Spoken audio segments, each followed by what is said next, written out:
a Magpie audio production. The Adventure of the Empty House by Sir Arthur Conan Doyle.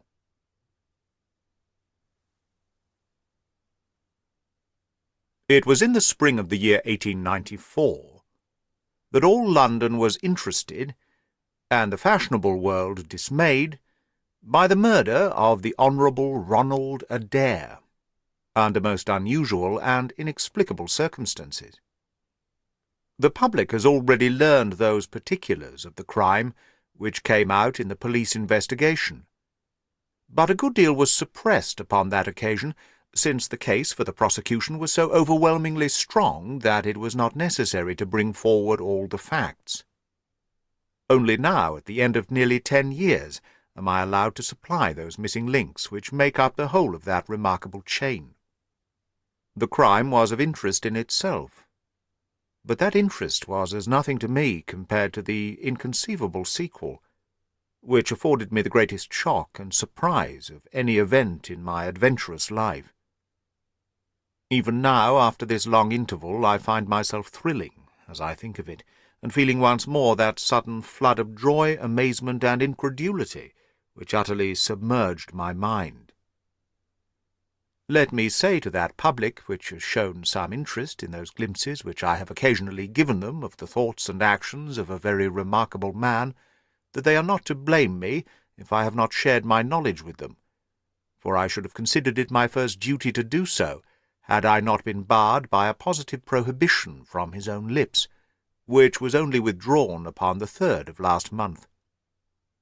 It can be imagined that my close intimacy with Sherlock Holmes had interested me deeply in crime, and that after his disappearance I never failed to read with care the various problems which came before the public, and I even attempted more than once, for my own private satisfaction, to employ his methods in their solution, though with indifferent success. There was none, however, which appealed to me like this tragedy of Ronald Adair. As I read the evidence at the inquest, which led up to a verdict of wilful murder against some person or persons unknown, I realized more clearly than I had ever done the loss which the community had sustained by the death of Sherlock Holmes. There were points about this strange business which would, I was sure, have specially appealed to him, and the efforts of the police would have been supplemented, or more probably anticipated, by the trained observation and the alert mind of the first criminal agent in Europe. All day, as I drove upon my round, I turned over the case in my mind, and found no explanation which appeared to me to be adequate. At the risk of telling a twice-told tale, I will recapitulate the facts as they were known to the public at the conclusion of the inquest. The Honorable Ronald Adair was the second son of the Earl of Maynooth, at that time governor of one of the Australian colonies. Adair's mother had returned from Australia to undergo the operation for cataract, and she, her son Ronald, and her daughter Hilda were living together at 427 Park Lane.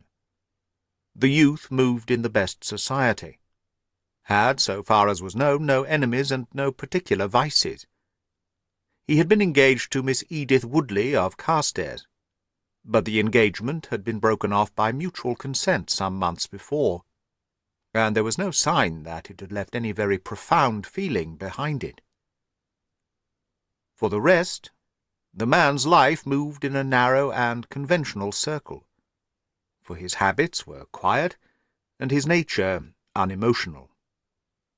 Yet it was upon this easy-going young aristocrat that death came, in most strange and unexpected form, between the hours of 10 and 11:30 on the night of March the 30th, 1894. Ronald Adair was fond of cards, playing continually, but never for such stakes as would hurt him. He was a member of the Baldwin, the Cavendish, and the Bagatelle card clubs. It was shown that after dinner on the day of his death he had played a rubber of whist at the latter club. He had also played there in the afternoon. The evidence of those who had played with him, Mr. Murray, Sir John Hardy, and Colonel Moran, showed that the game was whist, and that there was a fairly equal fall of the cards. Adair might have lost £5, but not more. His fortune was a considerable one, and such a loss could not in any way affect him. He had played nearly every day at one club or other, but he was a cautious player, and usually rose a winner. It came out in evidence that in partnership with Colonel Moran he had actually won as much as £420 in a sitting, some weeks before, from Godfrey Milner and Lord Balmoral. So much for his recent history as it came out at the inquest. On the evening of the crime he returned from the club exactly at 10. His mother and sister were out spending the evening with a relation. The servant deposed that she heard him enter the front room on the second floor, generally used as his sitting room. She had lit a fire there, and as it smoked she had opened the window. No sound was heard from the room until 11:20, the hour of the return of Lady Maynooth and her daughter. Desiring to say good night, she attempted to enter her son's room.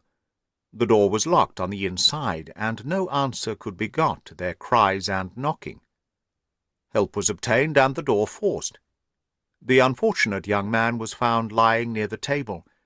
His head had been horribly mutilated by an expanding revolver bullet, but no weapon of any sort was to be found in the room. On the table lay 2 banknotes for £10 each, and £17.10 in silver and gold, the money arranged in little piles of varying amount. There were some figures also upon a sheet of paper, with the names of some club friends opposite to them, from which it was conjectured that before his death he was endeavouring to make out his losses or winnings at cards. A minute examination of the circumstances served only to make the case more complex. In the first place, no reason could be given why the young man should have fastened the door upon the inside. There was the possibility that the murderer had done this, and had afterwards escaped by the window. The drop was at least 20 feet, however, and a bed of crocuses in full bloom lay beneath. Neither the flowers nor the earth showed any signs of having been disturbed, nor were there any marks upon the narrow strip of grass which separated the house from the road. Apparently, therefore, it was the young man himself who had fastened the door. But how did he come by his death? No one could have climbed up to the window without leaving traces. Suppose a man had fired through the window, he would indeed be a remarkable shot who could, with a revolver, inflict so deadly a wound. Again, Park Lane is a frequented thoroughfare. There is a cab-stand within 100 yards of the house. No one had heard a shot. And yet there was the dead man, and there the revolver bullet, which had mushroomed out, as soft-nosed bullets will, and so inflicted a wound which must have caused instantaneous death. Such were the circumstances of the Park Lane mystery, which were further complicated by entire absence of motive, since, as I have said, young Adair was not known to have any enemy, and no attempt had been made to remove the money or valuables in the room. All day I turned these facts over in my mind, endeavouring to hit upon some theory which could reconcile them all, and to find that line of least resistance which my poor friend had declared to be the starting point of every investigation. I confess that I made little progress. In the evening I strolled across the park, and found myself about 6 o'clock at the Oxford Street end of Park Lane. A group of loafers upon the pavements, all staring up at a particular window, directed me to the house which I had come to see. A tall, thin man with coloured glasses, whom I strongly suspected of being a plain-clothes detective, was pointing out some theory of his own, while the others crowded round to listen to what he said. I got as near him as I could, but his observations seemed to me to be absurd, so I withdrew again in some disgust. As I did so, I struck against an elderly, deformed man who had been behind me, and I knocked down several books which he was carrying. I remember that as I picked them up I observed the title of one of them, The Origin of Tree Worship. and it struck me that the fellow must be some poor bibliophile who, either as a trade or as a hobby, was a collector of obscure volumes. I endeavoured to apologize for the accident, but it was evident that these books, which I had so unfortunately maltreated, were very precious objects in the eyes of their owner. With a snarl of contempt he turned upon his heel, and I saw his curved back and white side-whiskers disappear among the throng. My observations of number 427 Park Lane did little to clear up the problem in which I was interested. The house was separated from the street by a low wall and railing, the whole not more than 5 feet high. It was perfectly easy, therefore, for anyone to get into the garden, but the window was entirely inaccessible, since there was no water-pipe or anything which could help the most active man to climb it. More puzzled than ever, I retraced my steps to Kensington. I had not been in my study 5 minutes when the maid entered to say that a person desired to see me. To my astonishment, it was none other than my strange old book collector, his sharp, wizened face peering out from a frame of white hair, and his precious volumes, a dozen of them at least, wedged under his right arm. "You're surprised to see me, sir?" said he in a strange, croaking voice. I acknowledged that I was. "Well, I've a conscience, sir, and when I chanced to see you go into this house, as I came hobbling after you, I thought to myself, I'll just step in and see that kind gentleman, and tell him that if I was a bit gruff in my manner, that there was not any harm meant, and that I am much obliged to him for picking up my books." "You make too much of a trifle," said I. "May I ask how you knew who I was?" "Well, sir, if it isn't too great a liberty, I am a neighbour of yours, for you'll find my little bookshop at the corner of Church Street, and very happy to see you, I am sure. Maybe you collect yourself, sir. Here's British Birds and Catullus, and the Holy War. A bargain, every one of them.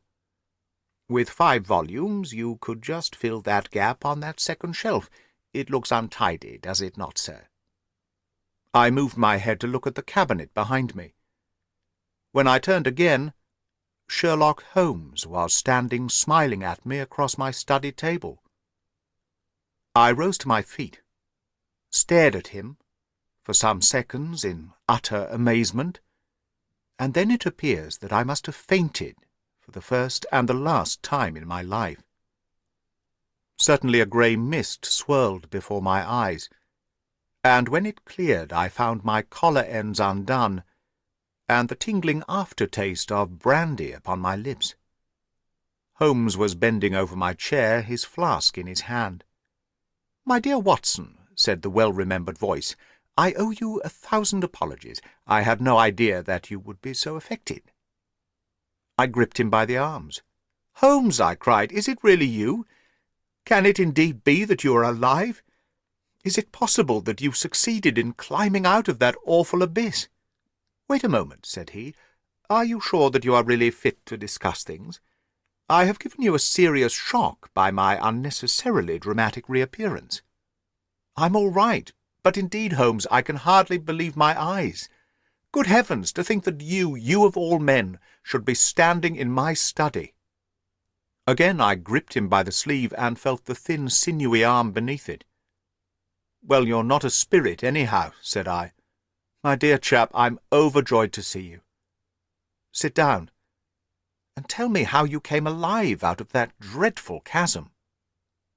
He sat opposite to me and lit a cigarette in his old nonchalant manner.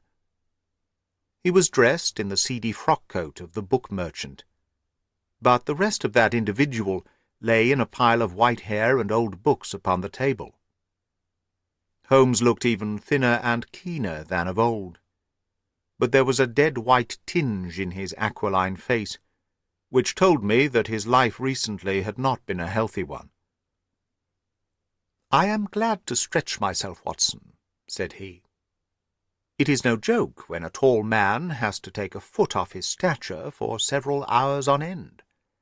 Now, my dear fellow, in the matter of these explanations we have, if I may ask for your cooperation, a hard and dangerous night's work in front of us. Perhaps it would be better if I gave you an account of the whole situation when that work is finished? I am full of curiosity. I should much prefer to hear it now. You'll come with me tonight? When you like and where you like. This is indeed like the old days.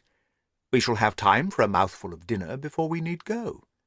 Well then, about that chasm. I had no serious difficulty in getting out of it, for the very simple reason that I was never in it. You were never in it? No, Watson, I never was in it. My note to you was absolutely genuine. I had little doubt that I had come to the end of my career, when I perceived the somewhat sinister figure of the late Professor Moriarty standing upon the narrow pathway which led to safety. I read an inexorable purpose in his grey eyes. I exchanged some remarks with him, therefore, and obtained his courteous permission to write the short note which you afterwards received.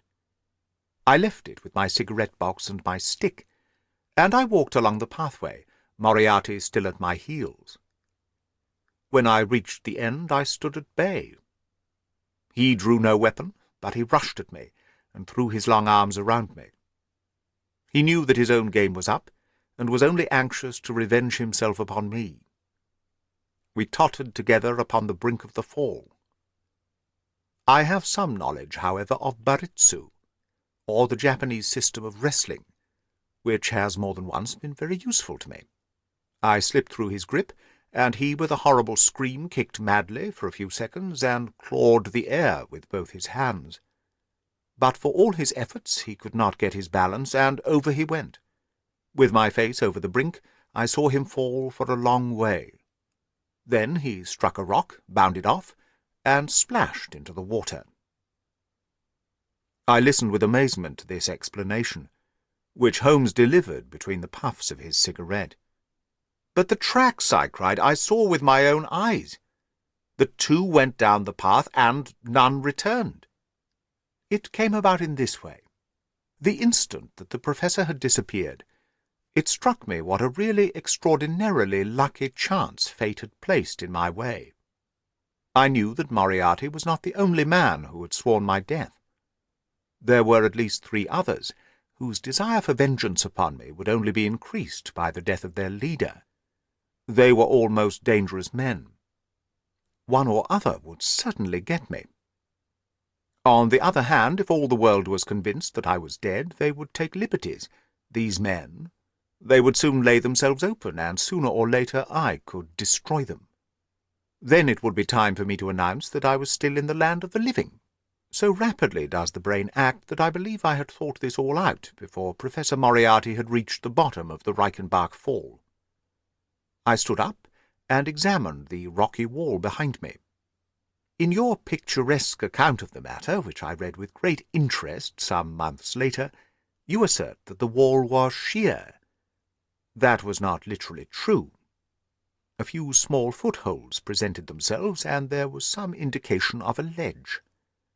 The cliff is so high that to climb it all was an obvious impossibility, and it was equally impossible to make my way along the wet path without leaving some tracks.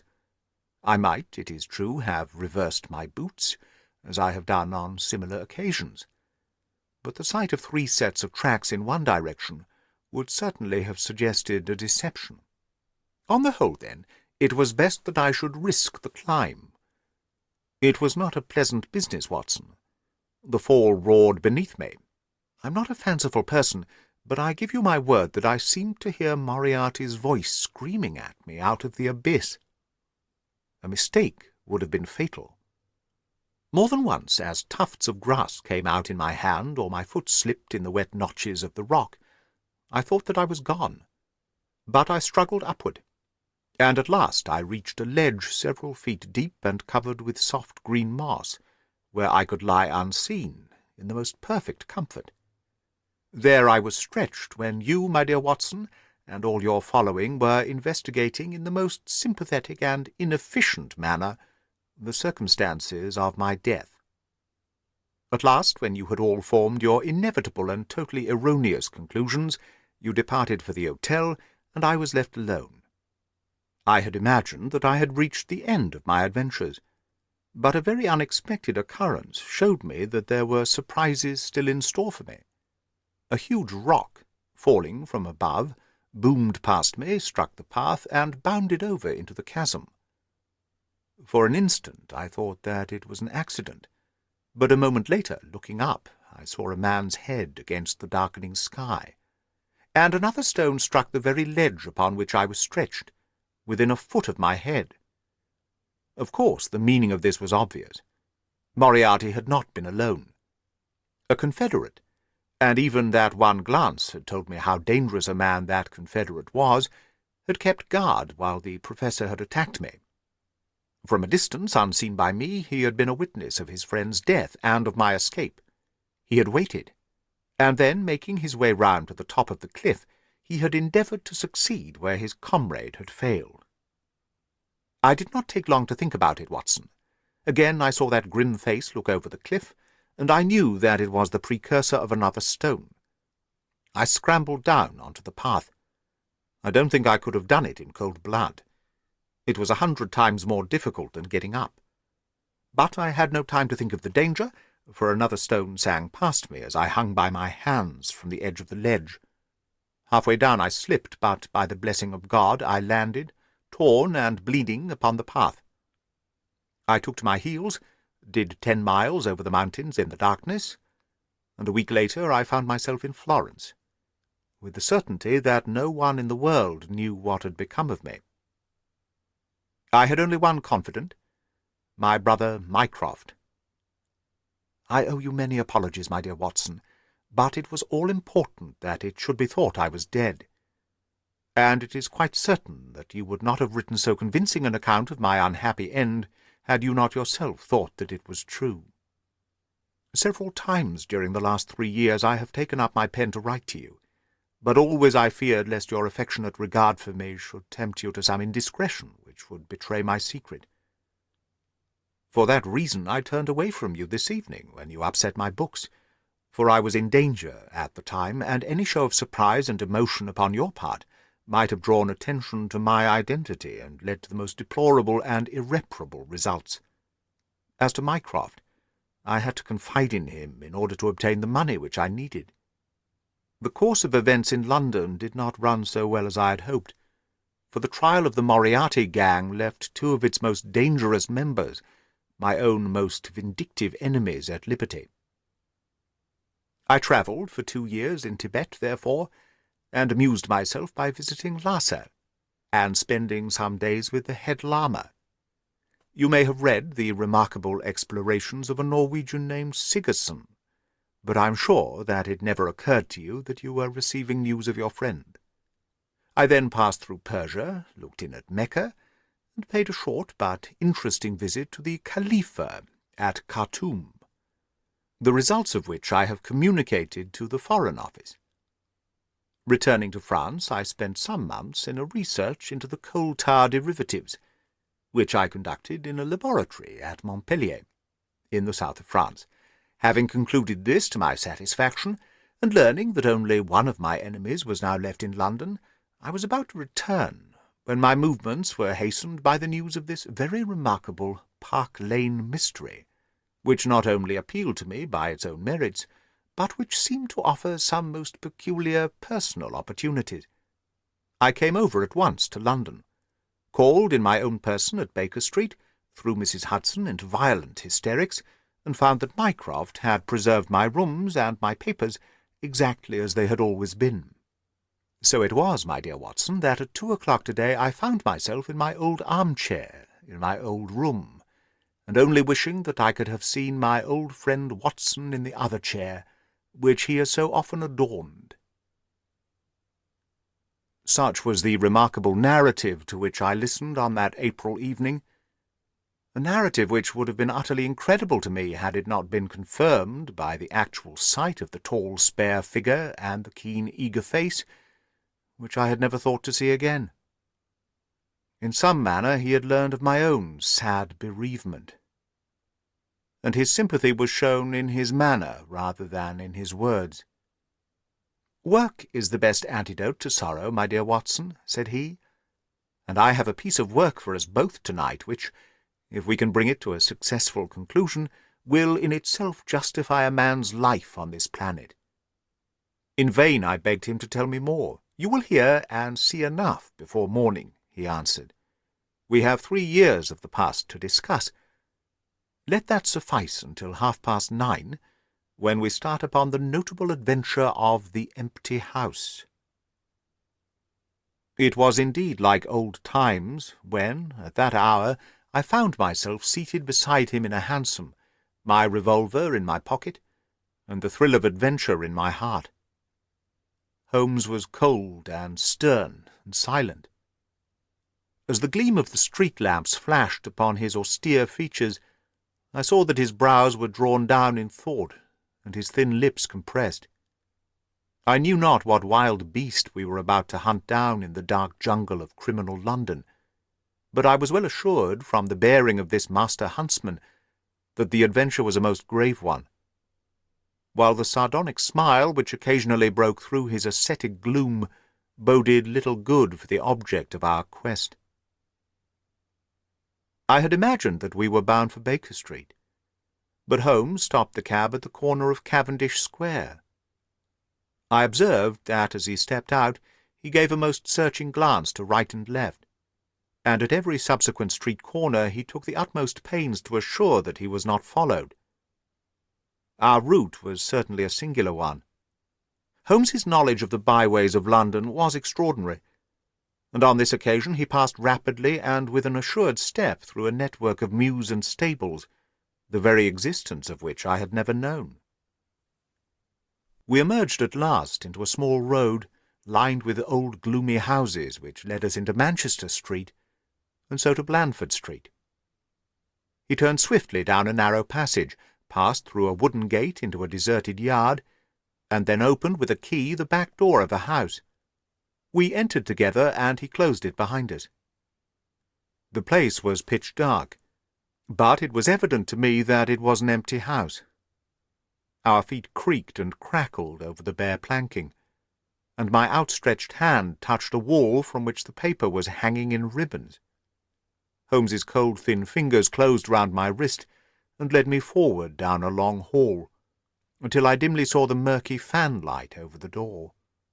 Here Holmes turned suddenly to the right, and we found ourselves in a large, square, empty room, heavily shadowed in the corners, but faintly lit in the centre from the lights of the street beyond.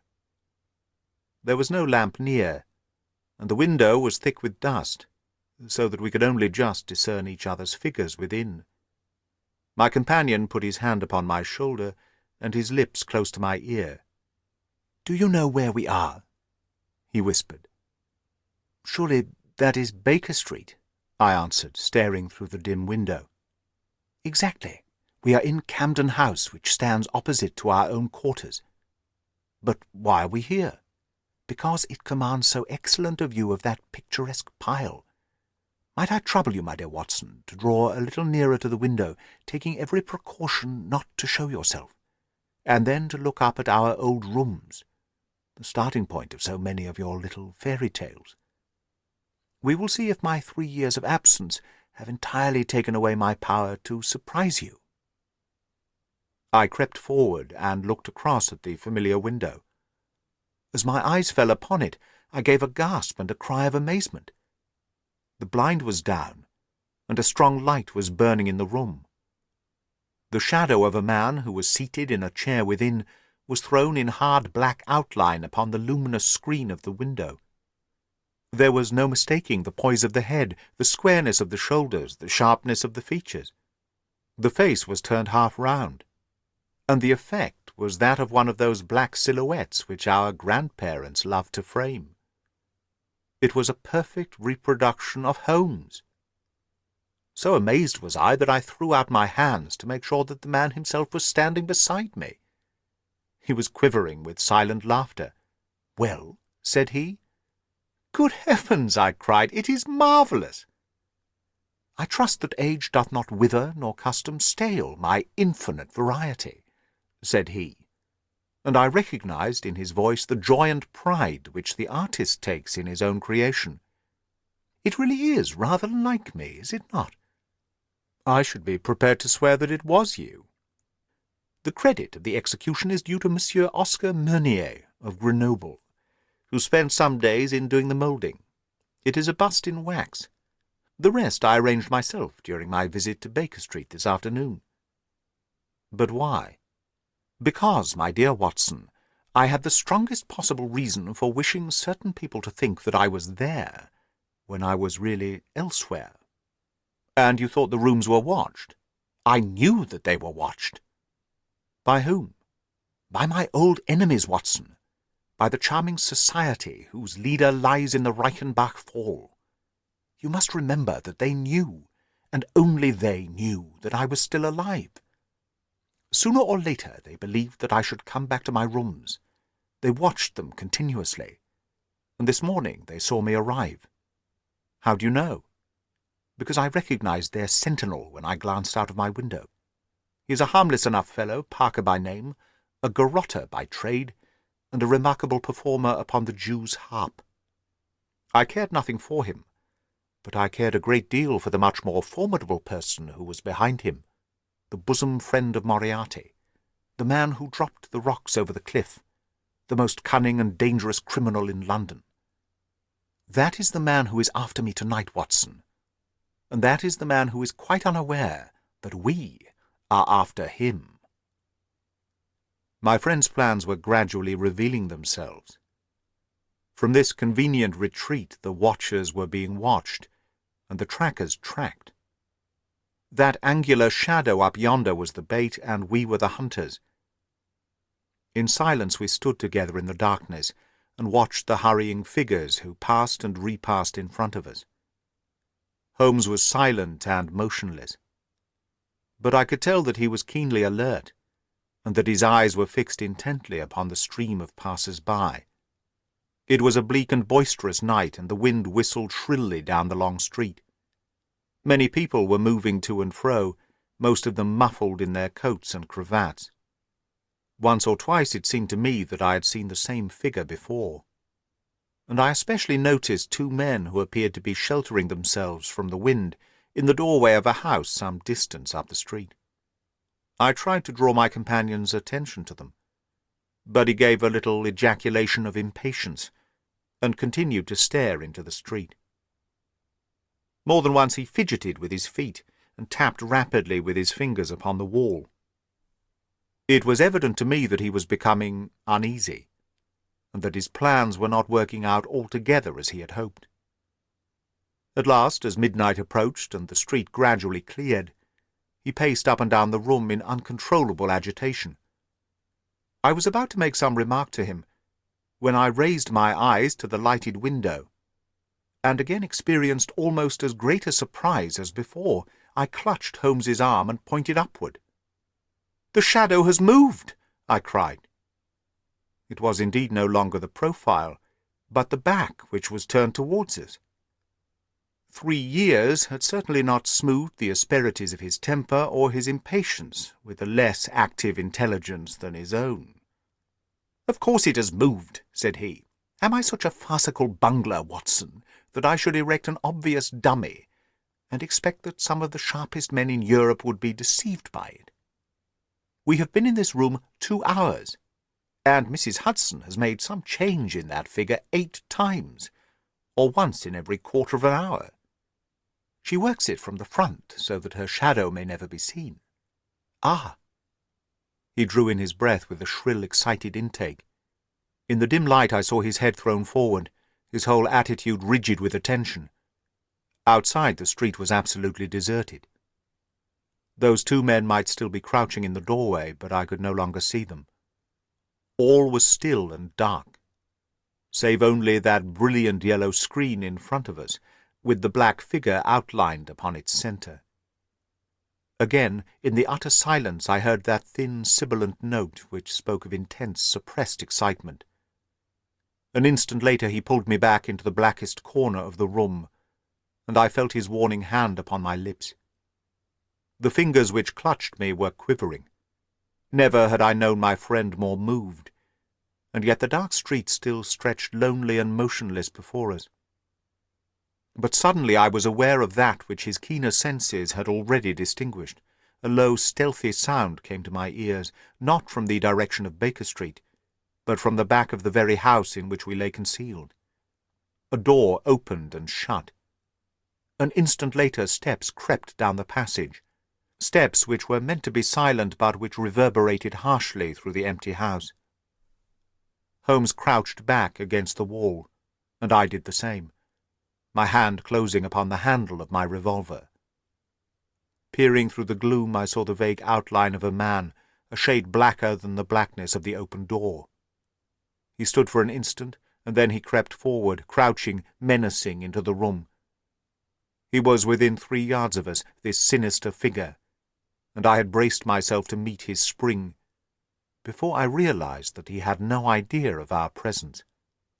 He passed close beside us, stole over to the window, and very softly and noiselessly raised it for 1/2 foot. As he sank to the level of this opening, the light of the street, no longer dimmed by the dusty glass, fell full upon his face. The man seemed to be beside himself with excitement. His 2 eyes shone like stars, and his features were working convulsively. He was an elderly man with a thin projecting nose, a high bald forehead, and a huge grizzled moustache. An opera hat was pushed to the back of his head, and an evening dress shirt-front gleamed out through his open overcoat. His face was gaunt and swarthy, scored with deep, savage lines. In his hand he carried what appeared to be a stick, but as he laid it down upon the floor it gave a metallic clang. Then from the pocket of his overcoat he drew a bulky object, and he busied himself in some task which ended with a loud, sharp click, as if a spring or bolt had fallen into its place. Still kneeling upon the floor, he bent forward and threw all his weight and strength upon some lever, with the result that there came a long, whirling, grinding noise, ending once more in a powerful click. He straightened himself then, and I saw that what he held in his hand was a sort of gun, with a curiously misshapen butt. He opened it at the breech, put something in, and snapped the breech lock. Then, crouching down, he rested the end of the barrel upon the ledge of the open window, and I saw his long moustache droop over the stock, and his eye gleam as it peered along the sights. I heard a little sigh of satisfaction as he cuddled the butt into his shoulder, and saw that amazing target, the black man on the yellow ground, standing clear at the end of his foresight. For an instant he was rigid and motionless. Then his finger tightened on the trigger. There was a strange loud whiz and a long silvery tinkle of broken glass. At that instant Holmes sprang like a tiger onto the marksman's back and hurled him flat upon his face. He was up again in a moment, and with convulsive strength he seized Holmes by the throat. But I struck him on the head with the butt of my revolver, and he dropped again upon the floor. I fell upon him, and as I held him, my comrade blew a shrill call upon a whistle. There was a clatter of running feet upon the pavement, and 2 policemen in uniform, with 1 plain-clothes detective, rushed through the front entrance and into the room. "That you, Lestrade?" said Holmes. "Yes, Mr. Holmes. I took the job myself." "It's good to see you back in London, sir." "I think you want a little unofficial help. 3 undetected murders in 1 year won't do, Lestrade. But you handled the Molesey mystery with less than your usual— that's to say, you handled it fairly well." We had all risen to our feet, our prisoner breathing hard, with a stalwart constable on each side of him. Already a few loiterers had begun to collect in the street. Holmes stepped up to the window, closed it, and dropped the blinds. Lestrade had produced 2 candles, and the policemen had uncovered their lanterns. I was able at last to have a good look at our prisoner. It was a tremendously virile and yet sinister face which was turned towards us. With the brow of a philosopher above and the jaw of a sensualist below, the man must have started with great capacities for good or for evil. But one could not look upon his cruel blue eyes with their drooping cynical lids, or upon the fierce aggressive nose and the threatening deep-lined brow, without reading nature's plainest danger signals. He took no heed of any of us, but his eyes were fixed upon Holmes's face, with an expression in which hatred and amazement were equally blended. "You fiend," he kept on muttering, "you clever, clever fiend." "Ah, Colonel," said Holmes, arranging his rumpled collar. "Journeys end in lovers' meetings, as the old play says. I don't think I have had the pleasure of seeing you since you favoured me with those attentions as I lay on the ledge above the Reichenbach Fall." The Colonel still stared at my friend like a man in a trance.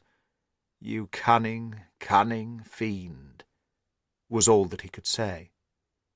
"I have not introduced you yet," said Holmes. "This gentleman is Colonel Sebastian Moran, once of Her Majesty's Indian Army, and the best heavy game shot that our Eastern Empire has ever produced. I believe I am correct, Colonel, in saying that your bag of tigers still remains unrivalled." The fierce old man said nothing, but still glared at my companion. With his savage eyes and bristling moustache, he was wonderfully like a tiger himself. "I wonder that my very simple stratagem could deceive so old a shikari," said Holmes. "It must be very familiar to you. Have you not tethered a young kid under a tree, lain above it with your rifle, and waited for the bait to bring up your tiger? This empty house is my tree, and you are my tiger.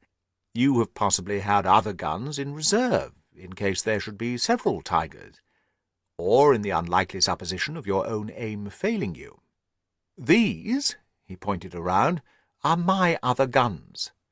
The parallel is exact." Colonel Moran sprang forward with a snarl of rage, but the constables dragged him back. The fury upon his face was terrible to look at. "I confess that you had one small surprise for me," said Holmes. "I did not anticipate that you would yourself make use of this empty house and this convenient front window. I had imagined you as operating from the street, where my friend Lestrade and his merry men were awaiting you. With that exception, all has gone as I expected." Colonel Moran turned to the official detective. "You may or may not have just cause for arresting me," said he. "But at least there can be no reason why I should submit to the gibes of this person. If I am in the hands of the law, let things be done in a legal way." "Well, that's reasonable enough," said Lestrade. "Nothing further you have to say, Mr. Holmes, before we go?" Holmes had picked up the powerful airgun from the floor, and was examining its mechanism. "An admirable and unique weapon," said he, "noiseless and of tremendous power. I knew von Herder, the blind German mechanic, who constructed it, to the order of the late Professor Moriarty. For years I have been aware of its existence, though I have never before had the opportunity of handling it. I commend it very specially to your attention, Lestrade, and also the bullets which fit it." "You can trust us to look after that, Mr. Holmes," said Lestrade, as the whole party moved towards the door. "Anything further to say?" "Only to ask what charge you intend to prefer." "What charge, sir?" "Why, of course, the attempted murder of Mr. Sherlock Holmes." "Not so, Lestrade. I do not propose to appear in the matter at all. To you, and to you only, belongs the credit of the remarkable arrest which you have effected. Yes, Lestrade, I congratulate you. With your usual happy mixture of cunning and audacity, you have got him." "Got him?" "Got whom, Mr. Holmes?" "The man that the whole force has been seeking in vain, Colonel Sebastian Moran, who shot the Honorable Ronald Adair with an expanding bullet from an airgun through the open window of the second-floor front of number 427 Park Lane upon the 30th of last month. That's the charge, Lestrade. And now, Watson, if you can endure the draught from a broken window, I think that half an hour in my study over a cigar may afford you some profitable amusement." Our old chambers had been left unchanged, through the supervision of Mycroft Holmes and the immediate care of Mrs. Hudson. As I entered I saw, it is true, an unwonted tidiness, but the old landmarks were all in their place. There were the chemical corner and the acid-stained deal-top table. There upon a shelf was the row of formidable scrap-books and books of reference, which many of our fellow citizens would have been so glad to burn. The diagrams, the violin-case, and the pipe-rack, even the Persian slipper which contained the tobacco, all met my eyes as I glanced round me. There were two occupants of the room, one Mrs. Hudson, who beamed upon us both as we entered, the other the strange dummy, which had played so important a part in the evening's adventures. It was a wax-coloured model of my friend, so admirably done that it was a perfect facsimile. It stood on a small pedestal table, with an old dressing-gown of Holmes's so draped round it that the illusion from the street was absolutely perfect. "I hope you observed all precautions, Mrs. Hudson," said Holmes. "I went to it on my knees, sir, just as you told me." "Excellent. You carried the thing out very well. Did you observe where the bullet went?" "Yes, sir. I'm afraid it has spoilt your beautiful bust, for it passed right through the head and flattened itself on the wall. I picked it up from the carpet. Here it is." Holmes held it out to me. "A soft revolver bullet, as you perceive, Watson. There's genius in that, for who would expect to find such a thing fired from an airgun? All right, Mrs. Hudson, I'm much obliged for your assistance. And now, Watson, let me see you in your old seat once more, for there are several points which I should like to discuss with you." He had thrown off the seedy frock-coat, and now he was the Holmes of old, in the mouse-coloured dressing-gown which he took from his effigy. "The old shikari's nerves have not lost their steadiness, nor his eyes their keenness," said he with a laugh, as he inspected the shattered forehead of his bust. "Plumb in the middle of the back of the head, and smack through the brain. He was the best shot in India, and I expect that there are few better in London. Have you heard the name?" "No, I've not." Well, such is fame. But then, if I remember right, you had not heard the name of Professor James Moriarty, who had one of the great brains of the century. Just give me down my index of biographies from the shelf." He turned over the pages lazily, leaning back in his chair and blowing great clouds from his cigar. "My collection of M's is a fine one," said he. "Moriarty himself is enough to make any letter illustrious. And here is Morgan the Poisoner, and Merridew of abominable memory, and Matthews, who knocked out my left canine in the waiting-room at Charing Cross. And finally, here is our friend of tonight." He handed over the book, and I read. "Moran, Sebastian, Colonel, unemployed. Formerly 1st Bangalore Pioneers, born London 1840. Son of Sir Augustus Moran, C.B., once British Minister to Persia. Educated Eton and Oxford. Served in Jawaki Campaign, Afghan Campaign, Cherasiab, Dispatches, Sherpur, and Kabul. Author of Heavy Game of the Western Himalayas, 1881, 3 Months in the Jungle, 1884. Address, Conduit Street. Clubs, the Anglo-Indian, the Tankerville, the Bagatelle Card Club." On the margin was written in Holmes's precise hand, "The second most dangerous man in London." "This is astonishing," said I, as I handed back the volume. "The man's career is that of an honourable soldier." "It is true," Holmes answered. "Up to a certain point he did well. He was always a man of iron nerve, and the story is still told in India how he crawled down a drain after a wounded man-eating tiger. There are some trees, Watson, which grow to a certain height, and then suddenly develop some unsightly eccentricity. You will see it often in humans.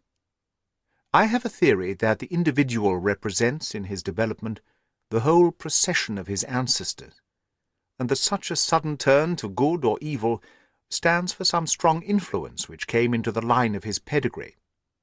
The person becomes, as it were, the epitome of the history of his own family. It is surely rather fanciful. Well, I don't insist upon it. Whatever the cause, Colonel Moran began to go wrong. Without any open scandal, he still made India too hot to hold him. He retired, came to London, and again acquired an evil name. It was at this time that he was sought out by Professor Moriarty, to whom for a time he was chief of the staff. Moriarty supplied him liberally with money, and used him only in one or two very high-class jobs, which no ordinary criminal could have undertaken. You may have some recollection of the death of Mrs. Stewart of Lauder in 1887. Not? Well, I am sure Moran was at the bottom of it, but nothing could be proved. So cleverly was the Colonel concealed that even when the Moriarty gang was broken up, we could not incriminate him. You remember at that date, when I called upon you in your rooms, how I put up the shutters for fear of air guns? No doubt you thought me fanciful. I knew exactly what I was doing, for I knew of the existence of this remarkable gun, and I also knew that one of the best shots in the world would be behind it. When we were in Switzerland, he followed us with Moriarty, and it was undoubtedly he who gave me that evil 5 minutes on the Reichenbach ledge. You may think that I read the papers with some attention during my sojourn in France, on the lookout for any chance of laying him by the heels. So long as he was free in London, my life would really not have been worth living. Night and day the shadow would have been over me, and sooner or later his chance must have come. What could I do? I could not shoot him at sight, or I should myself be in the dock. There was no use appealing to a magistrate. They cannot interfere on the strength of what would appear to them to be a wild suspicion. So I could do nothing, but I watched the criminal news, knowing that sooner or later I should get him. Then came the death of this Ronald Adair. My chance had come at last. Knowing what I did, was it not certain that Colonel Moran had done it? He had played cards with the lad. He had followed him home from the club. He had shot him through the open window. There was not a doubt of it. The bullets alone are enough to put his head in a noose. I came over at once. I was seen by the Sentinel, who would, I knew, direct the Colonel's attention to my presence. He could not fail to connect my sudden return with his crime, and to be terribly alarmed. I was sure that he would make an attempt to get me out of the way at once, and would bring round his murderous weapon for that purpose. I left him an excellent mark in the window, and, having warned the police that they might be needed— by the way, Watson, you spotted their presence in that doorway with unerring accuracy— I took up what seemed to me to be a judicious post for observation, never dreaming that he would choose the same spot for his attack. Now, my dear Watson, does anything remain for me to explain? Yes, said I. You have not made it clear what was Colonel Moran's motive in murdering the Honorable Ronald Adair. Ah, my dear Watson, there we come into those realms of conjecture where the most logical mind may be at fault. Each may form his own hypothesis upon the present evidence, and yours is as likely to be correct as mine. You have formed one, then? I think that it is not difficult to explain the facts. It came out in evidence that Colonel Moran and young Adair had, between them, won a considerable amount of money. Now, Moran undoubtedly played foul. Of that I have long been aware. I believe that on the day of the murder Adair had discovered that Moran was cheating. Very likely he had spoken to him privately, and had threatened to expose him unless he voluntarily resigned his membership of the club and promised not to play cards again. It is unlikely that a youngster like Adair would at once make a hideous scandal by exposing a well-known man so much older than himself. Probably he acted as I suggest. The exclusion from his clubs would mean ruin to Moran, who lived by his ill-gotten card gains. He therefore murdered Adair, who at the time was endeavouring to work out how much money he should himself return, since he could not profit by his partner's foul play. He locked the door lest the ladies should surprise him, and insist upon knowing what he was doing with these names and coins. Will it pass? I have no doubt that you have hit upon the truth. It will be verified or disproved at the trial. Meanwhile, come what may, Colonel Moran will trouble us no more. The famous Airgun of von Herder will embellish the Scotland Yard Museum, and once again Mr. Sherlock Holmes is free to devote his life to examining those interesting little problems which the complex life of London so plentifully presents.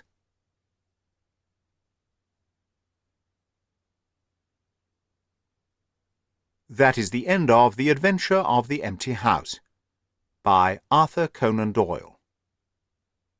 Read by Greg Wagland for Magpie Audio.